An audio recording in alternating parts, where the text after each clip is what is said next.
sinubukan kang iligtas, pero mas pinili mong umalis. Pinili kita pero nawalan ako. Magandang araw sa inyong lahat. Ako ang inyong lingkod, Ate Mika, at welcome sa Late Night Confessions. Dito, binibigyan natin ng boses ang mga mensaheng matagal nang hindi nasasabi. Kung may kwento kayo na gustong mailabas, yung mga lihim, pugot, o pangarap na hindi nyo nasabi, pwede nyo akong i-message sa aking Facebook page, Ate Mika, o kahit sa Instagram, Ate Mika123. Ang babasahin ko ngayon ay galing sa isang architect.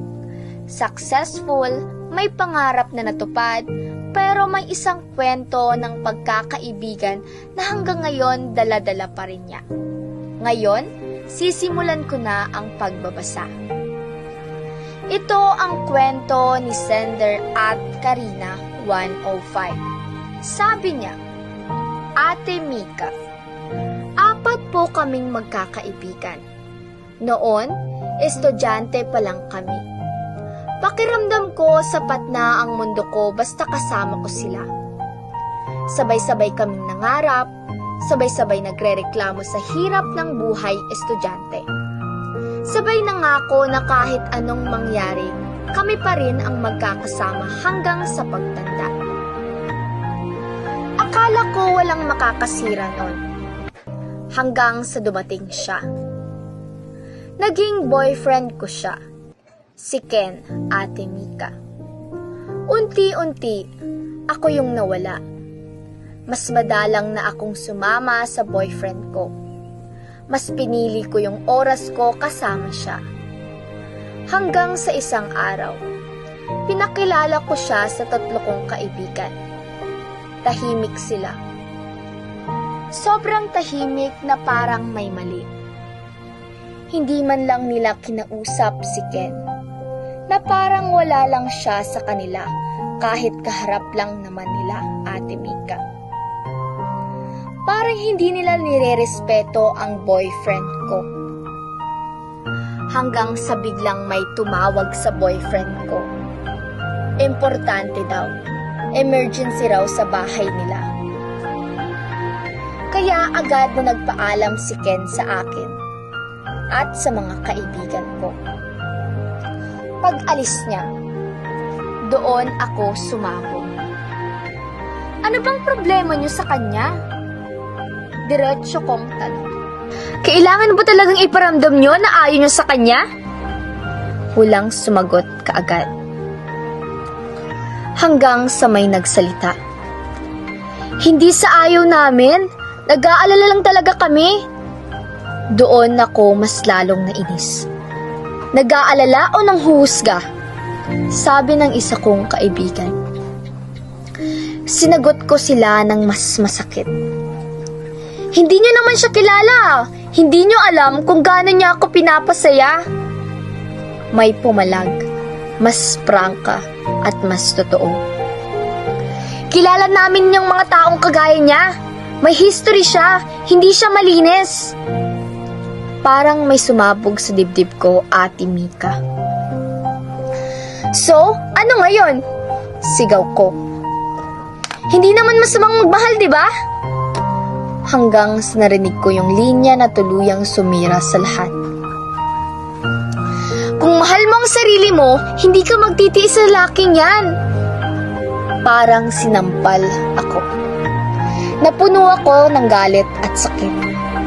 Ang lalakas niyong magsalita. Akala ko ba kaibigan ko kayo? Bakit parang mas masaya pa kayong husgahan ako kaysa intindihin? Puno ng galit at lungkot ang kanilang mukha. May sigawan. Hindi nyo alam yung pinagdaanan ko. Hindi nyo alam kung gaano niya ako kailangan. Sinabi ko. Kung ganito lang din kayo, mas pipiliin ko na lang siya kaysa inyo. Dagdag ko pa. Tahimik ang lahat. Bigla akong nag-walk out. At doon ko tuluyang tinapos ang lahat, Ate Mika. Hindi na ako sumama, hindi na ako nagparamdam. mas pinili ko yung lalaking akala ko ay tunay na magmamahal sa akin. Hanggang sa naging kontrol na. Hanggang sa naging pananakit. Hanggang sa naging takot. Binubugbog niya ako kapag umuuwi siyang lasing, Ate Mika. Pinagmumura niya ako kapag naghihinala ako, kapag nagsiselos at nananahimik na lamang ako. Hanggang sa dumating ang araw na sumusobra na siya sa pamimisikal o pambubugbog niya. Isang araw nagising na lamang ako sa hospital. Mag-isa, walang kaibigan. Doon ko na-realize lahat.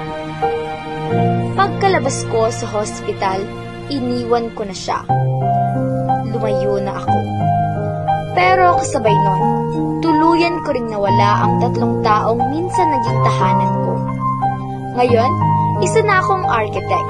May trabaho, matagumpay.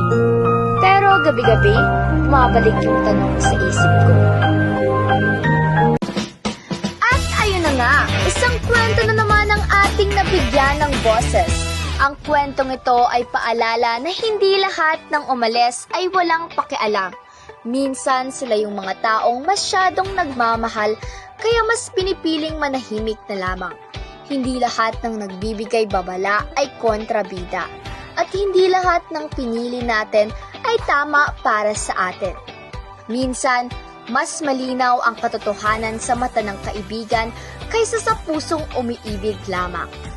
Kung may aral man ang kwentong ito, iyon ay huwag mong isuko ang mga taong matagal nang nandyan para sa'yo, kapalit ng isang taong kakarating pa lamang.